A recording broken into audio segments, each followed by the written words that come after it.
Assalamualaikum warahmatullahi wabarakatuh. Bertemu lagi dengan saya Arti Dewan di channel Arti Pedagang Batik. Kali ini saya akan membahas tentang kebakaran yang terjadi di Mall Borobudur Kota Pekalongan 2 tahun yang lalu, tepatnya tanggal 24 Februari 2018. Kebakaran terjadi pada sore hari sampai besok siangnya itu masih terbakar, dan saya juga akan membahas tentang apa yang dilakukan oleh teman-teman pedagang batik yang memiliki tempat di Mall Borobudur tersebut, di lantai 1 tepatnya. Oke, nah kebakaran itu terjadi sore hari sekitar jam setengah 5 sore. Waktu itu karena konsleting listrik ya di lantai 2, kalau nggak di toko roti, toko plastik itu. Nah kemudian api kan mulai membesar, kan asapnya mulai besar, lalu teman-teman semua yang di lantai 1 kan panik ya, yang di lantai 3 segera turun, yang di lantai 1 panik. Kemudian teman saya waktu SMK, teman SMK saya kan punya toko di sana, jualan batik di lantai 1. Nah itu segera ambil karung, lalu batiknya dimasukkan ke karung, sebisanya dia lari keluar, dilempar saja batiknya, masuk lagi, ambil sebisanya lagi, taruh di luar. Itu cuman beberapa kali gitu kan, nggak sempat terselamatkan semuanya barangnya itu. Nah setelah sorenya kan maghrib itu, istri saya kan juga punya teman SMP yang jualan di sana, teman waktu SMP dulu jualan di sana. Nah itu waktu dijenguk di rumahnya, temannya itu sudah nggak bisa berdiri, telentang aja di lantai di rumahnya, kan rumahnya di Kraton Pekalongan. Nah terus waktu dia datang, Eva cuman bisa lambaikan tangan, kebakaran, dia bilang kebakaran, terus nangis kan, lemas ya. Dan perlu diketahui kan bulan Februari, kebakaran bulan Februari, tinggal Februari, Maret, April, Mei, tinggal 3 bulan lagi kan lebaran.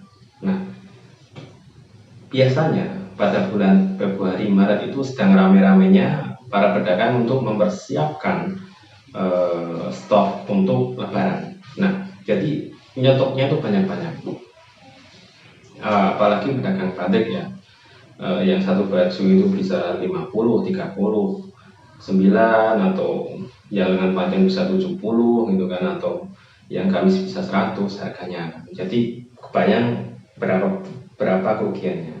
Nah, teman saya itu punya satu toko di sana. Nah, temannya istri saya yang jualan tadi, yang pingsan tadi itu punya 2 toko di sana.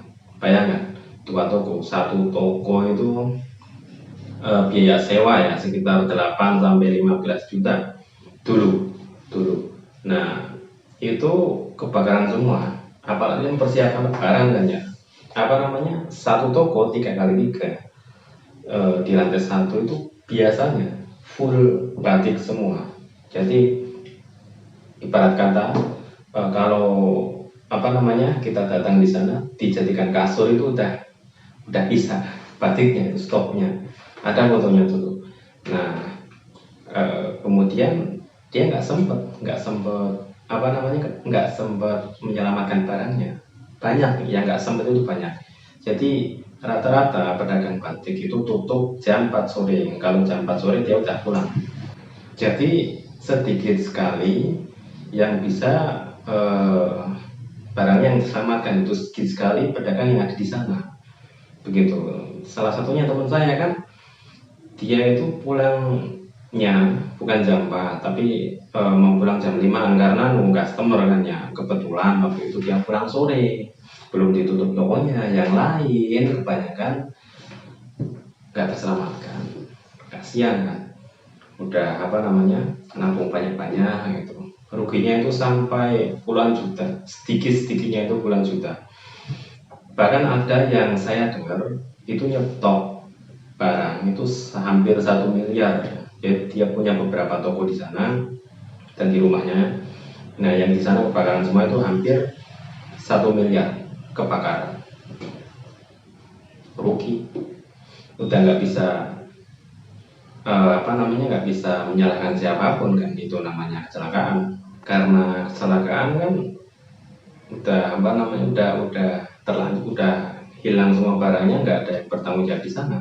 Sedangkan teman-teman yang di sana yang punya toko, yang baju-baju biasanya dia buat sendiri, lalu sebagian barangnya atau mungkin setengah stoknya itu pesan langsung ke produsen kan, ke produsen baju bentuk jadi gitu. Kalau batik setengahnya atau berapa persen dia buat, lalu sisanya ambil di produsen bentuk jadi. Jadi bukan semua barangnya buat sendiri, bukan semua barangnya beli kain masukkan ke konveksi, itu bukan, tapi sebagian ada yang dibuat sendiri. Nah, karena pesan kan, karena dia beli ke produsen kan, beli batik ke produsen, beli baju ke produsen, jadinya kan berhutang.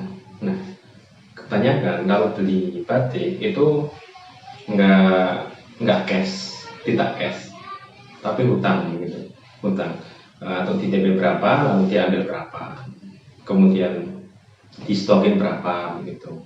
Nah, jadi produsen membuat batik kan, membuat produk A itu di stok ke beberapa supplier kan, 1, 2, 3 begitu. Jadi biar rata.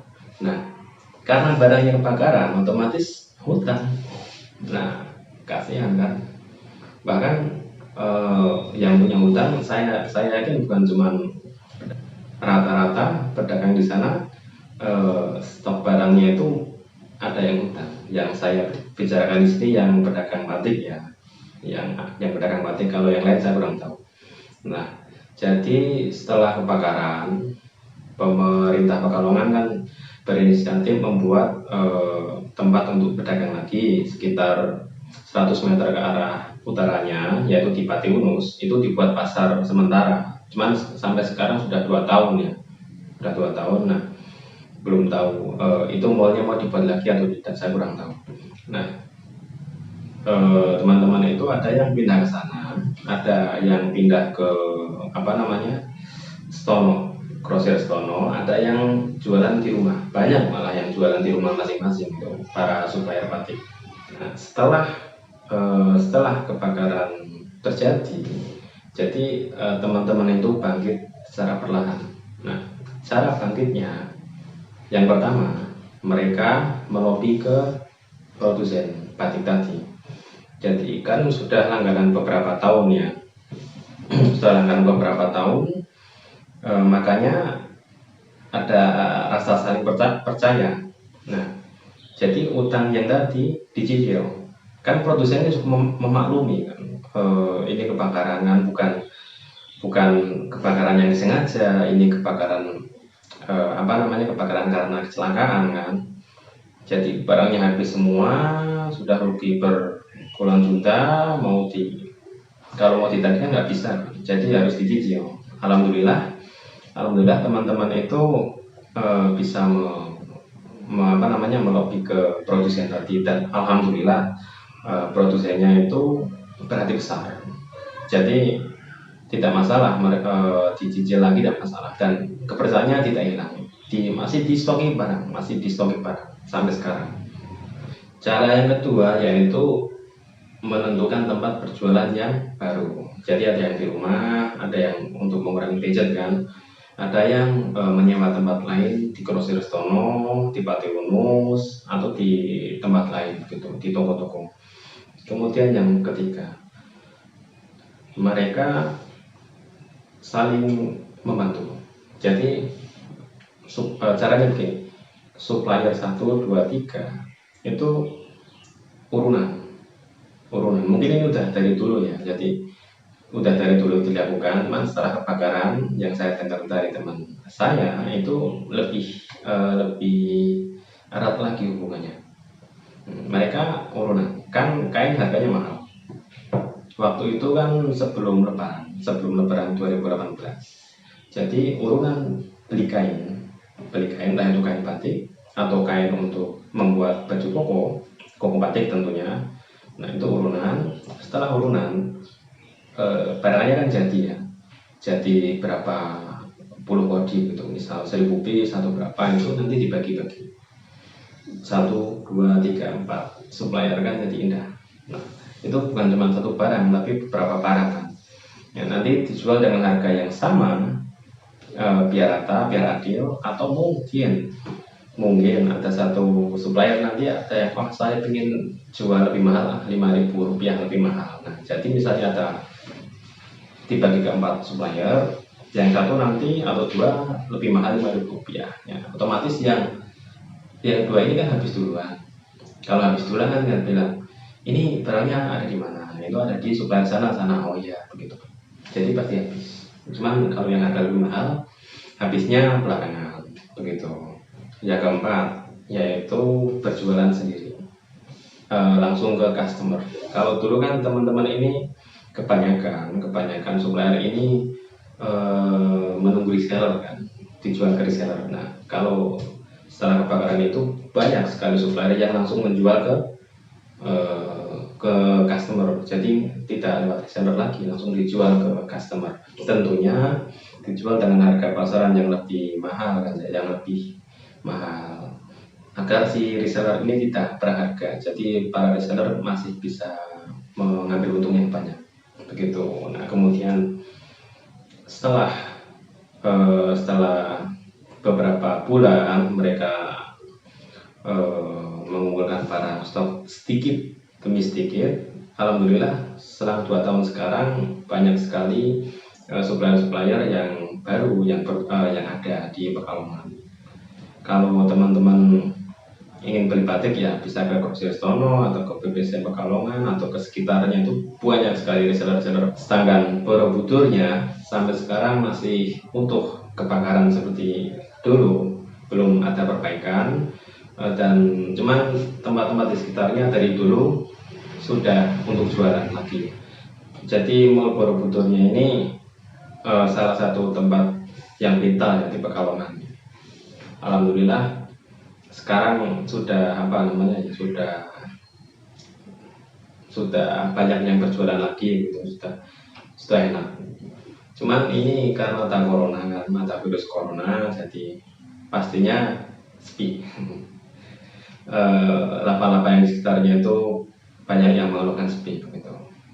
Sayang sekali. Oke teman-teman, Terima kasih sudah menyaksikan video saya. Apabila ada salah-salah kata saya mohon maaf, dan apabila ingin memberi batik hubungi saya saja, dan nantikan tips-tips selanjutnya dari saya, karena saya akan selalu berbagi pengetahuan dan pengalaman, entah itu dari saya atau teman-teman lain yang berjualan batik. Dan selanjutnya terima kasih, tetap sehat di rumah. Wassalamualaikum warahmatullahi wabarakatuh.